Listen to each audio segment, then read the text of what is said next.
तो झारखंड बोर्ड का एग्ज़ाम जो 11 मार्च को होने वाला है, उसमें से हम गणित का आज हम लोग सोल्व करेंगे और इसी टाइप से मिलता जुलता क्वेश्चन जो है वो आपके एग्ज़ाम में देखने को मिलेगा। तो शुरुआत करते हैं पहले नंबर से। पहला नंबर का सवाल दिया हुआ है कि निम्न में से कौन परिमेय संख्या है। तो आप ये देख रहे हैं कि √5 का कोई भी वर्गमूल नहीं निकलता है, तो ये अपरिमेय हो जाएगा, ये भी अपरिमेय। और यहाँ पे देखेंगे ये √7 और ये √7 कट जाएगा, तो इसका जो आंसर हो जाएगा वो 2/7 हो जाएगा। और 2/7 जो होती है वो परिमेय संख्या होती है, इसलिए इसका आंसर जो होगा वो बी नंबर हो जाएगा।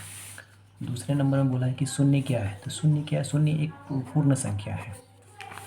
क्वेश्चन नंबर 3 में बोला 0 - 0.3 में बार लगा हुआ, ये बराबर किसके है। यहाँ पे देखेंगे ऑप्शन में जैसे 1/3 है, अब 3 को भाग करेंगे 1 से, सॉरी 3 से भाग करेंगे 1 को, इसमें दशमलव का 0 आएगा। 3 3 जा 9, 1, फिर दशमलव का 0, 3 3 9, 1। और ये 3 जो है वो मतलब क्या होता रहेगा? चलता रहेगा।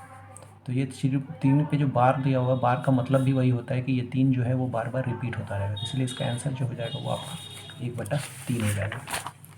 क्वेश्चन नंबर 4 में दिया हुआ है कि 1/√2 का परिमेयीकरण क्या होगा। तो 1/2 का परिमेयीकरण करने के लिए हमको इसी से जो नीचे में रहता है इसी से हमको मल्टीप्लाई करना पड़ता है। तो आप जब इसको मल्टीप्लाई करेंगे तो आपका √2 से मल्टीप्लाई करेंगे 1 को तो √2 ही आएगा, और √2 का 2 को मल्टीप्लाई करेंगे तो सिर्फ 2 आएगा। यही हमारा आंसर हो जाएगा, यानी option number B. Question number 5 में बोला कि 36/2 का मान क्या होगा। तो 36 को पहले हम तोड़ेंगे, इस यहाँ पे जैसे आपको 2 दिख रहा होगा, इसको 2 के पावर में हम लोग तोड़ेंगे, यानी 6 का अगर हम इसको स्क्वायर कर देते हैं और ये जो पावर हो जाएगा 1/2 ये दिया हुआ, यानी पावर पे पावर जो होता है वो गुना होता है। ये 2 और ये 2 जो हो जाएगा कट जाएगा, तो 6 पे पावर 1 बचेगा, और 6 पे पावर 1 का वैल्यू होता है वो 6, क्योंकि आंसर नंबर सी में है।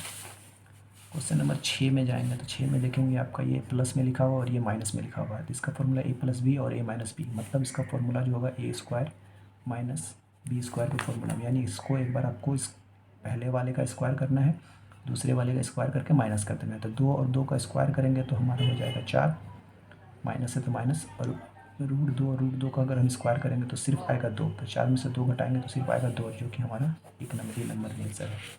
आगे बढ़ेंगे। क्वेश्चन नंबर 7 में बोला है कि निम्न में से कौन सा बहुपद नहीं है। तो नहीं में जितना भी रूट वाला नंबर होता है वो बहुपद में नहीं कहलाता है, आंसर नंबर इसका हो जाएगा बी।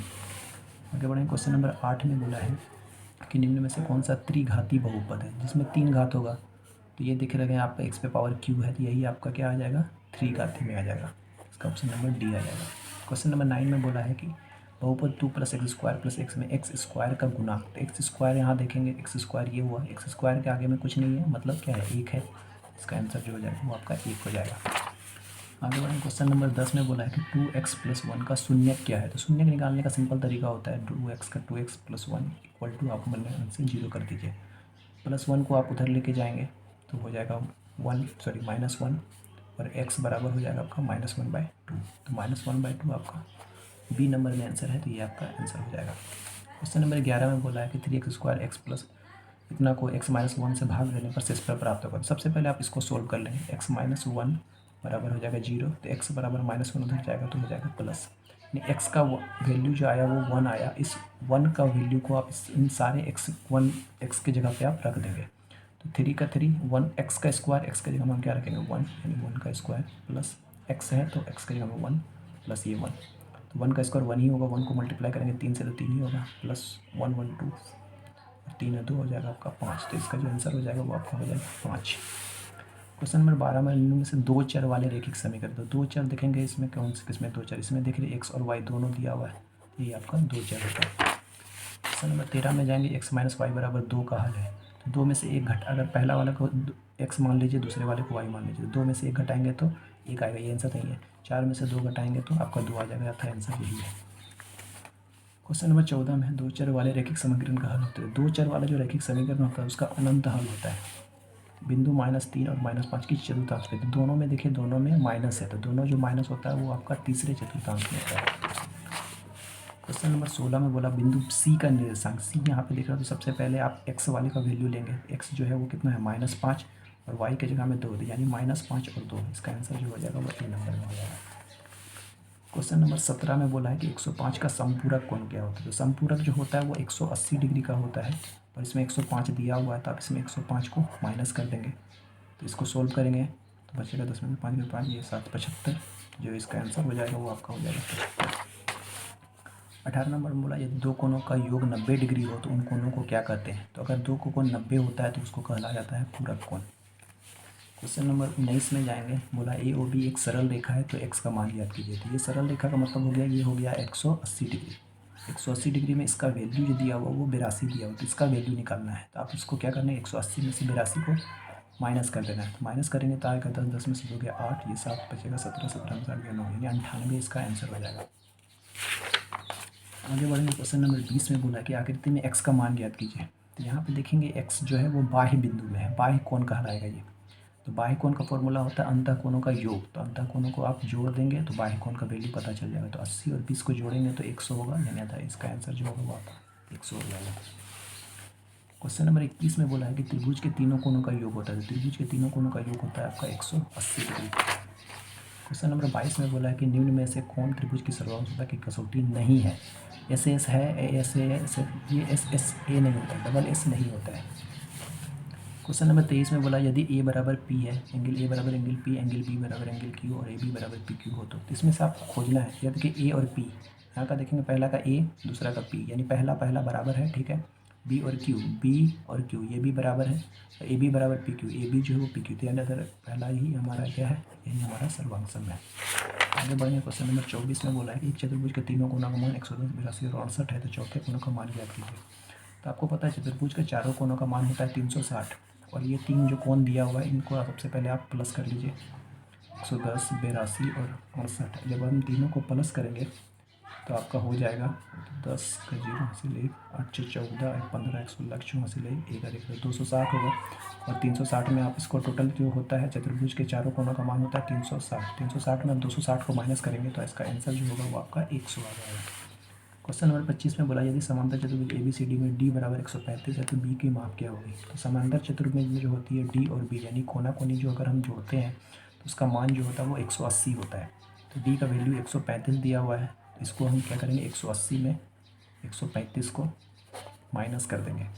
माइनस करेंगे तो आएगा 10 5 ये 7 7 में से 4 45 आएगा इसका आंसर। क्वेश्चन नंबर 26 में बोला कि समचतुर्भुज के विकर्ण क्या होता है। समचतुर्भुज के विकर्ण आपस में लंब होते हैं। आगे बढ़ेंगे। क्वेश्चन नंबर 27 में बोला है कि एक ही आधार और एक ही समांतर रेखाओं के बीच स्थित समांतर चतुर्भुजों के क्षेत्रफल होते हैं तो ये क्या होते हैं, आपस में बराबर होते हैं।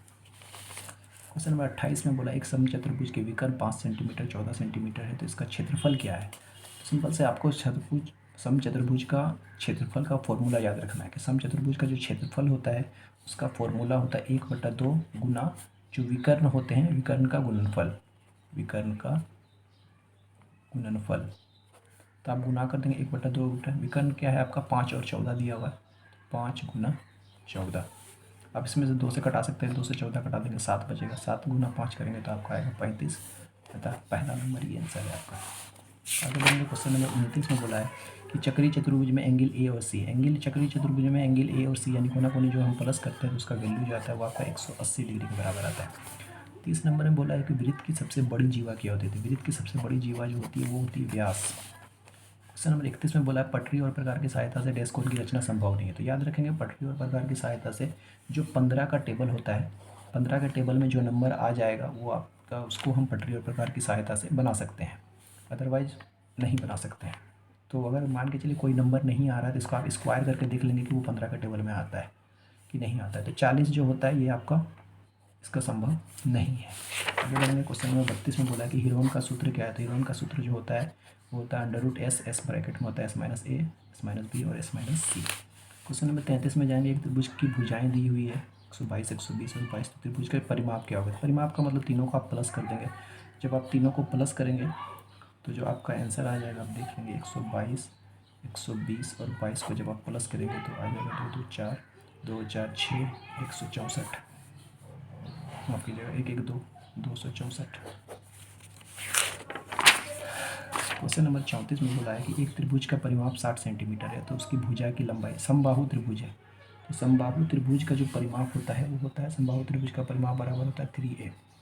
जो 3a है वो किसके बराबर है, 60 के बराबर है। तो a बराबर क्या हो जाएगा आपका 60/3, 3 से 60 को कटाएंगे तो आपको आ जाएगा 20, यानी a बराबर क्या हो जाएगा 20, यानी a क्या हो गया भुजा की लंबाई। तो यानी आंसर जो हो गया हमारा 20 हो जाएगा। आगे बढ़ें। क्वेश्चन नंबर 35 में बोले यदि एक घन का कुल पृष्ठीय क्षेत्रफल 96 सेंटीमीटर स्क्वायर है तो घन का आयतन क्या होगा। तो घन का जो कुल पृष्ठीय क्षेत्रफल होता है वो आपका होता है 6a स्क्वायर। तो 6 स्क्वायर जो है वो किसके बराबर है, 96 के बराबर है। तो ए स्क्वायर क्या हो जाएगा आपका 6, ये गुणा के फॉर्म में इधर आके भाग बन जाएगा 96/6। 6 से जब इसको घटाएंगे तो आपका आ जाएगा 16। तो ए स्क्वायर बराबर 16 हो गया। तो ए बराबर क्या हो जाएगा 4। तो ए का मान चला। अब बोला है कि घन का आयतन निकालिए। तो घन का जो आयतन होता है वो आपका होता है ए क्यू। तो ए क्यू यानी 4 का आपको क्यू कर देना है, यानी 4 गुना 4 गुना 4, 4 चौके 16, 16 चौके 64 और सेंटीमीटर क्यूब हो जाएगा। ये आपका आंसर जो हो जाएगा वो 64 सेंटीमीटर क्यूब हो जाएगा। आगे बढ़ेंगे। क्वेश्चन नंबर 36 में बोला है यदि एक बेलन की त्रिज्या r है और ऊंचाई h है तो उसका वक्र पृष्ठीय क्षेत्रफल। तो आज बेलन का वक्र पृष्ठीय क्षेत्रफल बोला है। तो बेलन का जो वक्र पृष्ठीय क्षेत्रफल होता है वो होता है 2πr/h। आगे बढ़ेंगे। क्वेश्चन नंबर 37 में बोला यदि शंकु की ऊंचाई h, त्रिज्या r और त्रिज्या की ऊंचाई l है तो शंकु का आयतन क्या होगा। तो शंकु का जो आयतन होता है वो होता है आपका 1/3 πr²h। ये फॉर्मूला है, फॉर्मूला याद रखिएगा। क्वेश्चन नंबर 38 है यदि किसी अर्धगोला की त्रिज्या r है तो उसका वक्र पृष्ठीय क्षेत्रफल, यानी अर्धगोला का वक्र पृष्ठीय क्षेत्रफल जो होता है वो 2πr² होता है। 4πr² आपका गोले का होता है। तो गोला का आधा हो गया अर्धगोला, अथवा 4 का आधा करेंगे 2, यानी 2πr²। क्वेश्चन नंबर 39 में बोला वर्ग अंतराल 10-25 की उच्च सीमा। उच्च सीमा जो बड़ी वाली सीमा होती है उसी को बोलते हैं, अर्थात 25 जो होगा इसका आंसर हो जाएगा। क्वेश्चन नंबर 40 में बोला यदि किसी सिक्के को एक बार उछाला जाता है तो चित्त आने की प्रायिकता क्या होती है। सिक्के में 2 पहलू होते हैं, तो नीचे हो जाएगा 2 और चित्त एक बार आ सकता है तो 1/2, यानी इसका जो आंसर हो जाएगा वो आपका 1/2 आ जाएगा। तो यहाँ तक आपका 40 सवाल जो है हमने आराम से सोल्व कर लिया है। तो इसी टाइप के सवाल आपके एग्ज़ाम में देखने को मिलेंगे। Thank you.